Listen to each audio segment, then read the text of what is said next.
সম্প্রতি একাধিক ইস্যুতে ভারতের সঙ্গে বাংলাদেশের সম্পর্ক তিক্ত হয়েছে। এই প্রেক্ষাপটে একটি ট্যাঙ্ক বহরের একটি ছবি সোশ্যাল মিডিয়ায় ছড়িয়ে পড়েছে, যেখানে দাবি করা হয়েছে যে এই বাংলাদেশি ট্যাঙ্কগুলি ভারতীয় সীমান্তের দিকে অগ্রসর হচ্ছে। 30শে নভেম্বর আয়রন ক্ল্যাড নামে একটি এক্স অ্যাকাউন্টে ছবিটি শেয়ার করা হয়েছে। দাবি করা হয়েছে যে অসংখ্য বাংলাদেশি ট্যাঙ্ক ভারতীয় সীমান্তের দিকে অগ্রসর হতে দেখা গেছে।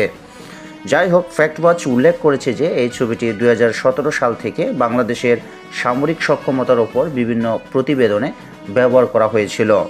উদাহরণস্বরূপ, এটি সেই বছরে দৈনিক প্রথম আলোর একটি সংবাদ নিবন্ধনে প্রকাশিত হয়েছিল। ফলস্বরূপ ফ্যাক্ট ওয়াচ এই দাবিটিকে মিথ্যা বলে মনে করেছেন। ফ্যাক্ট ওয়াচ এই দাবিটিকে মিথ্যা বলে উড়িয়ে দিয়েছেন।